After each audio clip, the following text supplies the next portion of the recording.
اعوذ باللہ من الشیطان الرجیم، بسم اللہ الرحمن الرحیم۔ بھائیوں اور بہنوں، یہ تسبیح اللہ کا غصہ ٹھنڈا کرنے والی تسبیح ہے۔ پورے دن میں ایک مرتبہ یہ تسبیح ضرور پڑھا کریں۔ پورا دن انشاءاللہ اللہ کی رحمت بارش کے قطروں کی طرح برسے گی۔ دنیا کے ہر کونے میں ہر انسان کسی نہ کسی پریشانی، تنگی یا دکھ سے گزر رہا ہے۔ کوئی مال کی تنگی میں ہے، کوئی رشتوں کی الجھن میں ہے، کوئی صحت کے مسائل میں ہے اور کوئی دل کی بے چینی میں ہے۔ انسان جب ہر دروازے پر دستک دے کر مایوس ہو جاتا ہے تو ایک در ہے جو کبھی بھی بند نہیں ہوتا، اور وہ در اللہ کا در ہے۔ وہ رب جو اپنی رحمت کو اپنے غضب پر غالب رکھتا ہے، وہ رب جو اپنے بندے کی صرف ایک آہ پر اپنا قہر واپس کھینچ لیتا ہے۔ اللہ رب العزت کے صفاتی ناموں میں سے ایک نام الرحمن ہے، یعنی نہایت مہربان۔ اسی طرح الغفور اور الحلیم بھی اس کی رحمت اور بردباری کو ظاہر کرتے ہیں۔ لیکن ہمیں یہ بات بھی یاد رکھنی چاہیے کہ اللہ جبار، قہار اور منتقم بھی ہے۔ جب بندہ حد سے تجاوز کرتا ہے، ظلم کرتا ہے، گناہوں کی دلدل میں اترتا جاتا ہے تو کبھی کبھی رب کائنات غضبناک بھی ہو جاتا ہے۔ لیکن اللہ رب العزت نے اپنے غضب کو ٹھنڈا کرنے کے لیے اپنے کلام میں ہی ایسے راز چھپا دیے ہیں جن کو ہم تسبیحات کہتے ہیں۔ یہ وہ الفاظ ہیں جنہیں پڑھ کر نہ صرف بندے کے گناہ معاف ہو جاتے ہیں بلکہ اللہ کا غضب بھی ٹھنڈا ہو جاتا ہے اور اس کی رحمت بارش کے قطروں کی طرح برسنے لگتی ہے۔ رسول اللہ صلی اللہ علیہ وسلم کا فرمان عالی شان ہے کہ جب بندہ اللہ کا ذکر کرتا ہے تو اللہ کی رحمت اس پر چھا جاتی ہے، فرشتے اس کے لیے دعائیں کرتے ہیں اور اللہ کی ناراضی دور ہو جاتی ہے۔ ایک ایسی ہی تسبیح جس کا ذکر احادیث میں آیا ہے وہ ہے سبحان اللہ و بحمدہ سبحان اللہ العظیم۔ ناظرین، یہ دو جملے اللہ کے وہ کلمات ہیں جو اس کے سب سے زیادہ پسندیدہ الفاظ میں سے ہیں۔ ان کلمات کی عظمت کا اندازہ اس بات سے لگایا جا سکتا ہے کہ نبی کریم صلی اللہ علیہ وسلم نے فرمایا کہ یہ دونوں کلمات اللہ کو بہت زیادہ محبوب ہیں، زبان پر ہلکے، میزان پر بھاری اور اللہ کے نزدیک محبوب ہیں۔ یہ تسبیح نہ صرف بندے کے گناہوں کو مٹاتی ہے بلکہ اللہ کے غضب کو بھی ٹھنڈا کرتی ہے۔ حدیث شریف میں آتا ہے کہ جس نے دن میں ایک مرتبہ سبحان اللہ و بحمدہ 100 مرتبہ پڑھا، اس کے تمام گناہ معاف کر دیے جاتے ہیں، خواہ وہ سمندر کی جھاگ کے برابر کیوں نہ ہو۔ ناظرین، یہ تسبیح ایک ایسا روحانی عمل ہے جو نہایت آسان ہے مگر اس کا اثر بے حد گہرا ہے۔ اللہ تعالیٰ کو جب اس کے بندے کی عاجزی، ندامت اور ذکر محسوس ہوتی ہے تو وہ فوراً اپنی رحمت کے دروازے کھول دیتا ہے۔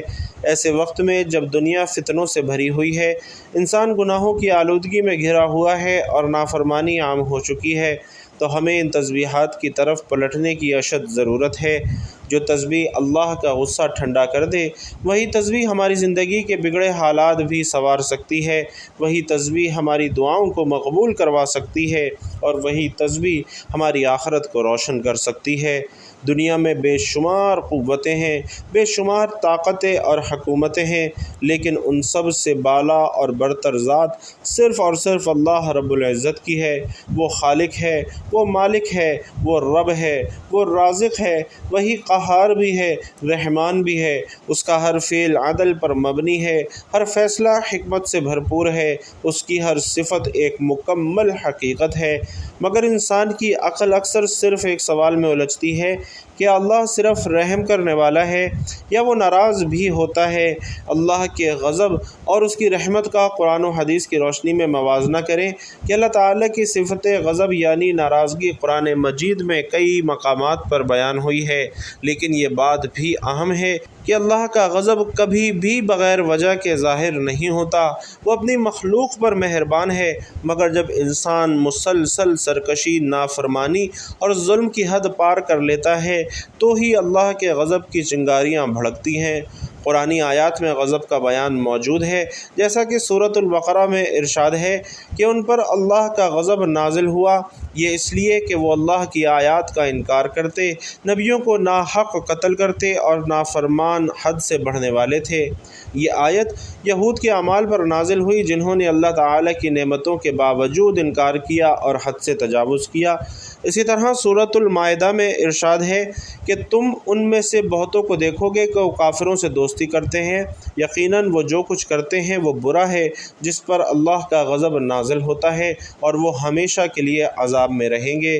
اسی طرح سورۃ الفتح میں ارشاد ہے کہ ان پر اللہ کا غضب ہے اور اس نے ان پر لعنت کی اور ان کے لیے جہنم تیار کی، اور وہ کیا ہی برا ٹھکانہ ہے۔ تو ناظرین، یہ تمام آیات اس حقیقت کو واضح کرتی ہیں کہ اللہ کا غضب ناحق نہیں ہوتا، بلکہ کفر، ظلم، نفاق اور اللہ اور رسول کی نافرمانی کے بعد ہی ظاہر ہوتا ہے۔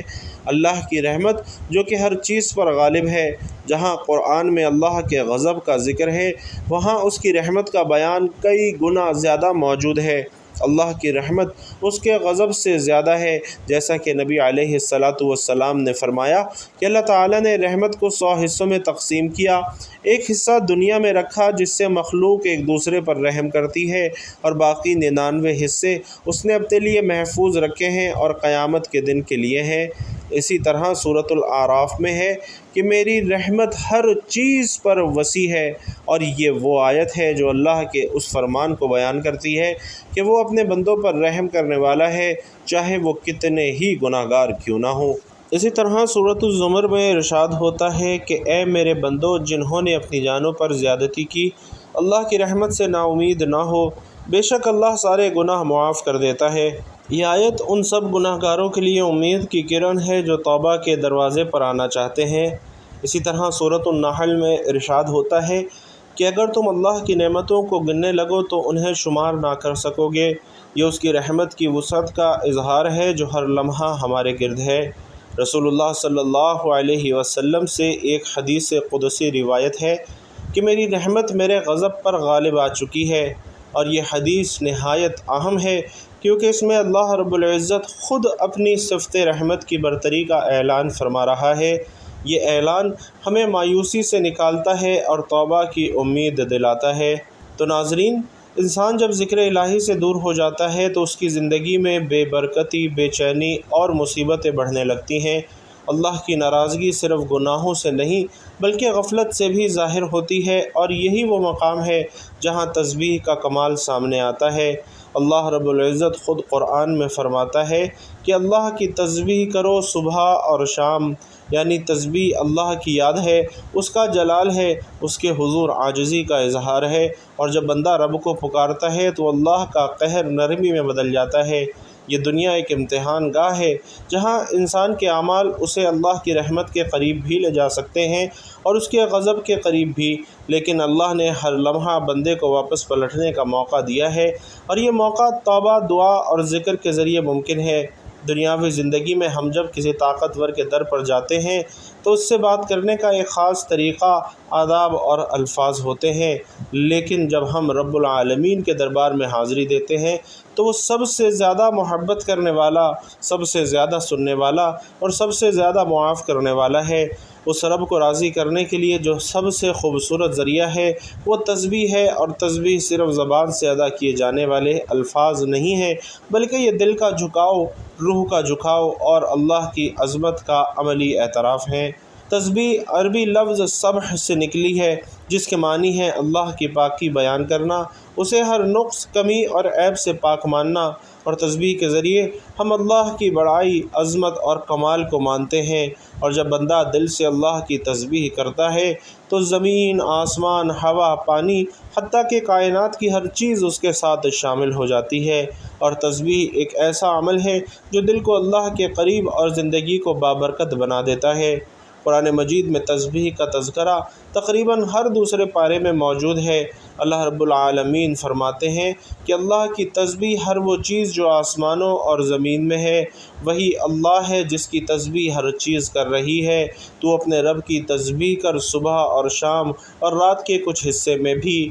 اور ناظرین، یہ ساری آیات ہمیں یہ سکھاتی ہیں کہ تسبیح کوئی اختیاری عبادت نہیں ہے، بلکہ یہ فطری عمل ہے۔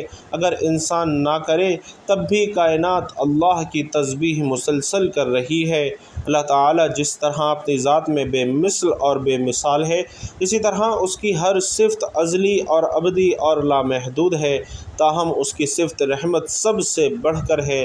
قرآن مجید میں ارشاد ہے کہ میری رحمت وسیع ہے ہر شے پر، حاملین عرش مومنین کے حق میں اللہ کے حضور بخشش کی دعا کرتے وقت کہتے ہیں، اے پروردگار تیری رحمت ہر چیز پر پھیلی ہوئی ہے، بس تو بخش دے ان لوگوں کو جو توبہ کرے۔ اور بخاری اور مسلم کی یہ حدیث بھی اللہ کی رحمت کا مظہر ہے کہ جو شخص نیکی کا ارادہ کرتا ہے اس کے نامہ اعمال میں ایک نیکی کا ثواب لکھ دیا جاتا ہے، اگرچہ وہ شخص اپنے ارادے پر عمل نہ کر سکے، اور اگر وہ اپنے ارادے کے مطابق نیک عمل کر لے تو اسے 10 نیکیوں کے برابر بلکہ 700 یا 700 سے بھی زیادہ نیکیوں کا ثواب دیا جاتا ہے، جبکہ اس کے برعکس اگر کوئی شخص برائی کا ارادہ کرتا ہے تو اس کے حساب میں وہ برائی نہیں لکھی جاتی، بلکہ اگر وہ برائی کے ارادے پر عمل نہیں کر پاتا تو اسے ایک نیکی کا ثواب ملتا ہے، اور اگر وہ اپنے برے ارادے کے مطابق برائی کر گزرے تو اس کے نامہ اعمال میں صرف ایک ہی برائی درج کی جاتی ہے۔ گویا اللہ تعالیٰ اپنے بندوں پر مہربان ہے، وہ اپنے بندوں کی خطائیں معاف کرنا چاہتا ہے اور نیک کاموں پر زیادہ سے زیادہ ثواب دیتا ہے۔ ارشاد باری تعالیٰ ہے، جو کوئی ایک نیکی لاتا ہے اس کے لیے 10 گنا اجر ہے، اور جو کوئی ایک برائی لاتا ہے تو اسے بس اس کی جزا ملے گی اور لوگوں پر ظلم نہیں کیا جائے گا۔ بھائیوں اور بہنوں، اللہ تعالیٰ اپنے بندوں پر بے حد مہربان ہے، بس اس کی رحمت کا دروازہ کھٹکھٹانے کی ضرورت ہے۔ ایک حدیث میں آتا ہے کہ اللہ پاک کے پاس 100 رحمتیں ہیں، ان میں سے ایک رحمت اس نے جن، انسان، چوپایوں اور زہریلے جانوروں میں بھیجی، اور اسی رحمت کے سبب سے وہ آپس میں پیار محبت اور مہربانی کرتے ہیں، جبکہ 99 رحمتوں کو اللہ رب العزت نے قیامت کے لیے اٹھا رکھا ہے کہ وہ ان سے اس دن اپنے بندوں پر رحم کرے گا۔ اور ایک روایت میں ہے کہ ایک شخص جس نے کبھی کوئی نیک کام نہیں کیا تھا، موت کے وقت اپنے گھر والوں سے کہا کہ جب میں مر جاؤں تو مجھے جلا دینا، پھر آدھی راکھ جنگل میں اڑا دینا اور آدھی دریا میں بہا دینا۔ خدا کی قسم، اگر اللہ نے مجھ پر قابو پا لیا تو وہ مجھے ایسا عذاب دے گا جیسا دنیا میں پہلے کسی کو نہ دیا ہوگا۔ ناظرین، جب وہ بندہ مر گیا تو اس کے بیٹوں نے اس کی وصیت کے مطابق عمل کیا۔ اللہ تعالیٰ نے دریا کو حکم دیا اور اس کے اندر کی راکھ جمع کی، پھر جنگل کو حکم دیا اور اس کے اندر کی راکھ جمع کی۔ پھر اللہ تعالیٰ نے اس سے پوچھا کہ تو نے ایسا کیوں کیا؟ اس نے عرض کیا، پروردگار تیرے خوف سے، اور تو یہ بات خوب جانتا ہے۔ اس پر اللہ رب العالمین نے اسے بخش دیا، اگرچہ اس شخص کی وصیت غلط تھی، مگر اللہ رب العالمین نے اس خوف کی وجہ سے اسے بخش دیا جو اسے قیامت کے دن اللہ رب العزت کے سامنے کھڑا ہونے سے تھا۔ بس اللہ سے خوف کھانا اللہ کی رحمت کو متوجہ کرتا ہے۔ اور ایک حدیث میں ہے کہ جب اللہ تعالیٰ نے اپنی مخلوق کو پیدا کرنے کا ارادہ کیا تو ایک کتاب لکھی جو اس کے پاس عرش پر موجود ہے، اور اس کتاب میں یہ الفاظ ہیں کہ میری رحمت میرے غضب پر سبقت لے گئی ہے۔ گویا اللہ کی رحمت کی کوئی حد نہیں ہے۔ اللہ تعالیٰ کو اپنے بندوں سے اس سے کئی زیادہ محبت ہے جتنی ایک ماں کو اپنے بچے کے ساتھ ہوتی ہے۔ ایک دفعہ جب ایک عورت کو اپنے بچے کے ساتھ والہانہ محبت کرتے دیکھا تو رسول اللہ صلی اللہ علیہ وسلم نے اپنے صحابہ سے فرمایا، کیا تمہارے خیال میں یہ عورت اپنے بچے کو آگ میں ڈال دے گی؟ صحابہ نے عرض کیا، یا رسول اللہ، ہرگز نہیں۔ اس پر آپ صلی اللہ علیہ وسلم نے فرمایا کہ اللہ اپنے بندوں پر اس سے زیادہ رحم کرنے والا ہے جتنا یہ عورت اپنے بچے پر مہربان ہے۔ پروردگار اپنے بندوں پر مہربان ہے، پھر بھی انسان اپنی بری روش، سرکشی اور نافرمانی کی وجہ سے عذاب کا مستحق بن جائے تو اس سے بڑی بدبختی اور محرومی ناظرین کیا ہوگی؟ حضرت عبداللہ بن عمر رضی اللہ تعالی عنہ کہتے ہیں کہ ہم کسی غزوہ میں نبی کریم صلی اللہ علیہ وسلم کے ساتھ تھے، اور آپ صلی اللہ علیہ وسلم ایک جماعت کے قریب سے گزرے اور پوچھا، تم لوگ کون ہو؟ انہوں نے عرض کیا، ہم مسلمان ہیں۔ اس جماعت میں ایک عورت ہانڈی پکا رہی تھی اور اس کا بیٹا اس کے پاس تھا۔ جب آگ کا شعلہ بلند ہوتا تو عورت لڑکے کو پیچھے ہٹا لیتی۔ پھر عورت نبی کریم صلی اللہ علیہ وسلم کی خدمت میں حاضر ہوئی اور عرض کیا، کیا آپ اللہ کے رسول ہیں؟ آپ صلی اللہ علیہ وسلم نے فرمایا، ہاں۔ عورت نے پوچھا، میرے ماں باپ آپ پر قربان، کیا اللہ بہت رحم کرنے والا نہیں؟ فرمایا، ہاں۔ تو عورت نے کہا، اللہ اپنے بندوں پر اس سے زیادہ رحم کرنے والا نہیں ہے جتنا کہ ایک ماں اپنے بچوں پر رحم کرتی ہے۔ فرمایا، ہاں۔ تو عورت نے کہا، ماں تو اپنے بچے کو آگ میں نہیں ڈالتی، اس پر رسول اللہ صلی اللہ علیہ وسلم نے سر جھکا لیا اور روتے رہے، پھر سر اٹھا کر فرمایا کہ اللہ اپنے بندوں پر عذاب نہیں کرتا سوائے ان لوگوں پر جو سرکش ہیں، یعنی اللہ سے سرکشی کرتے ہیں اور اس کا حکم نہیں مانتے اور لا الہ الا اللہ کہنے سے انکار کرتے ہیں۔ ناظرین، جن احادیث میں اللہ تعالیٰ کی بے پایہ رحمت اور مغفرت کا مطلق ذکر ہے، وہاں یہ حقیقت ہے کہ اللہ کے ساتھ شرک کرنا وہ گناہ ہے جس کے متعلق اللہ تعالیٰ نے قرآن مجید میں ایک سے زائد مقامات پر دو ٹوک انداز میں فرما دیا ہے کہ شرک اللہ کے نزدیک ناقابل بخشش گناہ ہے۔ بس کسی انسان کا اللہ تعالیٰ کی بے پایہ رحمت اور بخشش کے باوجود اللہ تعالیٰ کے عذاب کا مستحق ہو جانا بھی عین ممکن ہے۔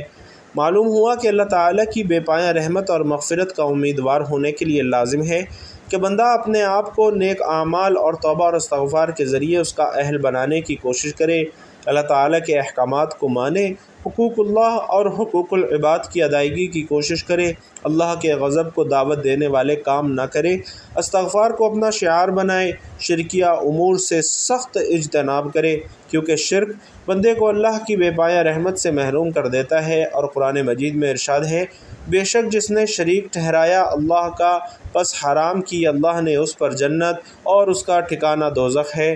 تو محترم ناظرین، آج کا وظیفہ سمجھ لیجئے، آپ نے حضور پاک صلی اللہ علیہ وسلم کی ذات اقدس پر درود پاک پڑھنا ہے۔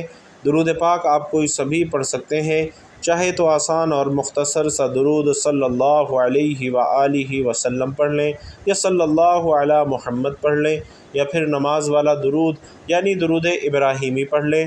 چونکہ درود ابراہیمی کی فضیلت تمام درودوں میں سب سے زیادہ ہے، روایات میں آتا ہے کہ پیارے نبی صلی اللہ علیہ وسلم تمام درودوں میں درود ابراہیمی کو ہی سب سے زیادہ پسند فرماتے تھے، لہٰذا آپ نے کوشش کرنی ہے کہ درود ابراہیمی ہی پڑھیں۔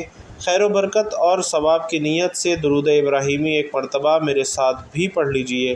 اللہم صلی علی محمد وعلی آل محمد کما صلیت علی ابراہیم وعلی آل ابراہیم انک حمید مجید۔ اللہم بارک علی محمد وعلی آل محمد کما بارکت علی ابراہیم وعلی آل ابراہیم انک حمید مجید۔ درود پاک پڑھنے کے بعد ناظرین، اب آپ نے ایک تسبیح سبحان اللہ و بحمدہ سبحان اللہ العظیم کی پڑھنی ہے، یعنی 100 مرتبہ سبحان اللہ و بحمدہ سبحان اللہ العظیم پڑھنا ہے۔ اس کے بعد آپ نے ایک تسبیح استغفر اللہ ربی من کل ذنب و اتوب الیہ اس کی پڑھنی ہے، اور اس کے بعد آپ نے 3 مرتبہ سورۃ الاخلاص پڑھ لینی ہے۔ بسم اللہ الرحمن الرحیم، قل هو اللہ احد اللہ الصمد لم یلد ولم یولد ولم یکن لہ کفوا احد۔ 3 مرتبہ سورۃ الاخلاص پڑھنے کے بعد آپ نے آخر میں دوبارہ درود پاک پڑھنا ہے، جو آپ نے عمل کے شروع میں پڑھا تھا۔ ناظرین محترم، روز 1 مرتبہ یہ تسبیح پڑھنا شروع کریں، اللہ کے غضب سے امان، دل کو سکون، زندگی میں برکت اور آخرت میں نجات کا ذریعہ بن جائے گی انشاءاللہ۔ آخر میں اللہ تعالیٰ سے دعا ہے کہ اللہ تعالیٰ ہم سب کو نیک اعمال کرنے کی توفیق عطا فرمائے۔ اللہ تعالیٰ ہم سب کو وہ اعمال کرنے کی توفیق عطا فرمائے جو اللہ رب العزت کو راضی کرنے والے ہیں، اور ان تمام اعمال سے بچنے کی توفیق نصیب فرمائے جو اللہ اور اللہ کے پیارے رسول صلی اللہ علیہ وسلم کو ناراض کر دیتے ہیں۔ اللہ رب العزت ہمیں ایسے رستے پر چلنے کی توفیق نصیب فرمائے جو اللہ اور اس کے پیارے رسول صلی اللہ علیہ وسلم کا رستہ ہے، اور اس رستے سے بچنے کی توفیق نصیب فرمائے جس رستے پر چلنے سے اللہ اور اس کے پیارے حبیب صلی اللہ علیہ وسلم ناراض ہو جاتے ہیں۔ اللہ رب العالمین سے دعا ہے کہ ہم سب کو نیکی کی بات سننے، سمجھنے اور اس پر عمل کرنے کی طاقت اور توفیق و مرحمت فرمائے۔ میرا سنانا اور آپ کا سننا اپنی بارگاہ میں قبول و منظور فرمائے، آمین یا رب العالمین۔ ناظرین، آخر میں آپ سے گزارش ہے کہ اپنے رزق میں وسعت، برکت اور کشادگی کے لیے اللہ تعالیٰ کے انتہائی خوبصورت نام یا رزاق کمنٹ باکس میں ضرور لکھتے جائیے گا۔ اللہ رب العالمین آپ سب کا حامی و ناصر ہو، آمین یا رب العالمین۔